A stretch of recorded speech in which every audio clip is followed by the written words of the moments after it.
saya mau ulang dulu sedikit, barangkali ada yang lupa atau barangkali ada yang baru bergabung. Investasi tujuannya adalah membeli bisnis dan juga rentang waktunya itu paling enggak minimal 1 tahun. Untuk perusahaan yang enggak terlalu big caps, biasanya investasinya mungkin sekitaran 1 tahun aja, sampai 3 tahun, maksimal 3 tahun itu ya. Karena apa? Karena setelah 3 tahun biasa valuasinya jadi mahal gitu. Contohnya kayak dulu saya investasi saham properti di tahun 2008 itu saya profit takingnya di 2013 ya 5 tahunan itu ya 5 tahun itu pas valuasinya mahal-mahalnya gitu. Nah kalau saham blue chip bisa sampai 5 tahun lebih. Oke, kemudian untuk tools untuk investasinya pastinya kita lihat fundamental analysis dan value. Nah kalau perusahaan big caps bisa lihat dari PE ratio, tapi kalau perusahaan bukan big caps itu lihatnya dari PBV dan juga historical. Jadi kalau Anda perhatikan dari PE saja, Anda akan dapat perusahaan yang blue chip aja. Kalau perusahaan yang terdampak COVID, meskipun dia valuasinya murah, itu PE-nya bakalan ancur-ancuran, antara PE-nya jadi kelihatan besar atau justru malah negatif karena earnings-nya dia yang amburadul di tahun 2020 kemarin. Jadi lebih baik kita melihatnya dari PBV. Dan juga untuk sektor properti, kita melihat valuasi itu bisa kita lihat dari RNAV. Nah, ini sebenarnya banyak sekali saya bahas di bulan September, Oktober, November kemarin 2020. Tapi anyway, sekarang banyak juga user yang baru masuk dan waktu itu belum berinvestasi. So, oke, nggak apa-apa, masih tetap ada peluang. Nanti saya akan kasih tahu peluangnya apa dan gimana.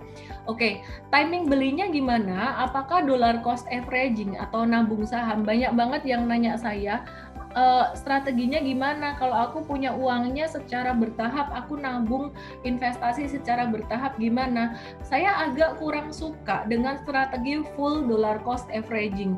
Saya kurang suka dengan strategi full nabung saham. Harus ada mix dengan lump sum. Kalau lump sum doang itu juga agak berisiko. Maka dari itu kemarin kita ngelamsam di tahun 2020 tapi bukan di satu titik. Kita ngelamsamnya di tahun 2020 itu kita mix dengan DCA, jadi bukan di September aja, tapi September, Oktober, November, Desember. Dan sekarang duitnya mungkin teman-teman yang buat investasi yang join di 2020 kemarin, mungkin udah habis, jadi nggak usah nambah lagi, nggak apa-apa. Kecuali tahu-tahu Anda dapat rezeki, nah kalau mau belinya justru cari yang lagi diskon-diskon habis gitu. Waduh, tapi aku takut kalau diskon keseret turun gimana? Makanya kita ngelihat fundamental, balik lagi di sini. Kalau investor masuk pas diskon, ngelihat fundamentalnya. Kalau Anda ngerti story fundamentalnya, Anda akan lebih yakin, akan ada conviction, keyakinan. Nah, untuk pembatasan risikonya gimana?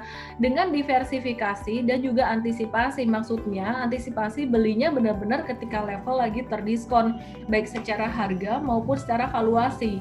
Sebenarnya kalau saya bilang sekarang yang lagi super sangat diskon banget itu GGRM dan juga HMSP.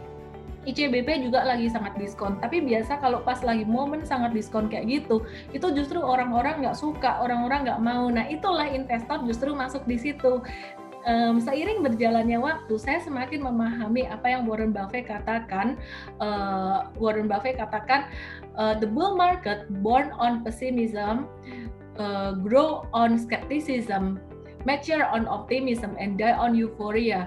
Itu Sir John Templeton, sorry. Kalau Warren Buffett itu mengatakan be greedy when others are fearful. Nah inilah dia, kalau Anda mau jadi kayak Warren Buffett, greedy when others are fearful, berarti malah masuknya kayak HMSP, GGRM, ICBP, Unilever. Tapi memang agak-agak lambat saham-saham consumer good tersebut karena dianggap sebagai perusahaan yang defensif.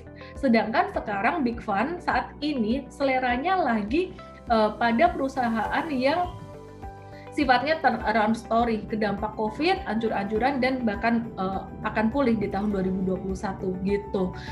Nah, apakah Big Fund akan ganti selera? Iya, nanti kalau saham-saham yang turnaround udah banyak naik, why not? Mereka pasti juga akan ngelirik yang belum naik gitu. Jadi istilah kata semua saham akan naik pada waktunya, tapi ini jangan disalahgunakan untuk nggak melakukan batasan risiko, ntar juga naik gitu. Bahayanya di saham-saham yang nggak liquid bisa selamanya membumi. Oke, untuk trading gimana? Kalau trading sendiri, ini ada swing yang kurang dari 1 bulan dan super trader ini ngehold lama. Bedanya apa antara super trader dan swing ya? Kalau super trader itu kayak gini loh ya. Dia breakout, super trader tuh breakout dari sideways, tapi sideways-nya harus panjang. Kalau sideways-nya cuman pendek, sideways kecil, masih oke jika dia adalah sideways atau base yang kedua setelah sideways panjang ini, baru kayak gini. Nah, saham yang posisinya kayak gini, baru posisi kayak gini, ini ada sekarang, ini saham AALI, dan yang baru breakout ada saham INKP. M-Trade udah masuk duluan. M-Trade udah masuk duluan kira-kira di sini kalau AALI. Kalau INKP udah duluan, saya lupa di mana, pokoknya udah duluan juga gitu. Jadi teman-teman, kalau Anda tanya IM-Trade secara sistem kami di back office kami ditanyain, ini masih boleh beli nggak? Oh, range beli kita segini, ini nggak boleh beli ya, ini udah nggak boleh beli gitu. Tapi secara teoretikal ini masih memungkinkan untuk masuk. Kalau Anda pengen masuk ngejar harga di sini, hitung sendiri sampai stop loss-nya ya. Hitung sendiri sampai stop loss-nya. Jadi kalau sampai nanti kena stop loss, misalkan ini minusnya 15%, Anda siap nggak? Uang misalkan 100 juta, kita pakai uang bulat-bulat aja biar gampang. 100 juta berarti minus 15 juta. Siap nggak? Kalau nggak siap, jangan kejar. Kalau siap nggak apa-apa, intinya itu aja ya. Nah, ini adalah super trader. Nah, kalau misalkan nanti dia udah breakout lagi yang ketiga, yang keempat, masuk di sini, ini udah nggak bagus. Kalau gitu gimana dong breakout di sini? Ini cocoknya untuk swing trader.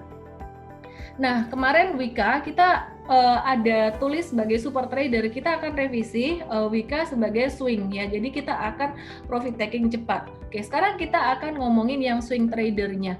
Bagaimana dengan swing trader ya? Ini Anda bisa baca sendiri ya.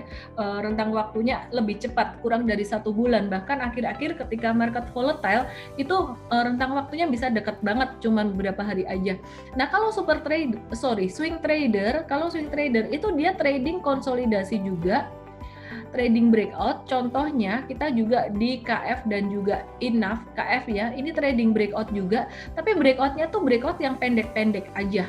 Nah, ini trading breakoutnya. Biasanya perusahaan yang likuiditasnya agak kecil, kalau misalkan kita trading breakout, ini kita akan swing trading kan. Kemudian selain itu kita juga trading buy on weakness. Nah, kalau buy on weakness ini akan keluarnya lebih cepat. Saya kasih contoh aja langsung supaya ada gambaran. Saya akan kasih contoh INKP. Perhatikan, ini sideways panjang. Ini sideways panjang ya. M-Trade beli pertama 24 November. Nah, ini M-Trade nyolong start sebenarnya. Harusnya di sini. Tapi waktu itu kita ngelihat, kita sekarang mix fundamental juga. Kalau dulu technical doang gitu. Sekarang fundamental lumayan efisien. Justru di market 2020-2021 ini, ketika pandemi, fundamental tuh sangat efisien banget. Kalau marketnya udah bubble, udah naik tinggi, kita bicara fundamental agak-agak kurang efisien. Apa artinya efisien? Efisien artinya adalah apa yang kita prediksi secara fundamental, kita antisipasi secara fundamental itu cocok gitu ya. Jadi sekarang semuanya based on fundamental view semua. Karena kalau marketnya udah naik, valuasi udah mahal, mau lihat berdasar apa, berdasar fundamental semuanya mahal juga. Oke, jadi ini kita nyolong start karena kita ngelihat secara fundamentally oke. Terbeli pertama di sini. Kalau Anda tanya M-Trade, tanya EM-Trade secara sistem masih boleh beli nggak? Kita akan jawab enggak. Kenapa? Karena nanti kalau misalkan kena stop loss di atas, yang di atas rugi, yang di bawah untung, kita cerita M-Trade beli di sini untung sekian, bisa marah-marah.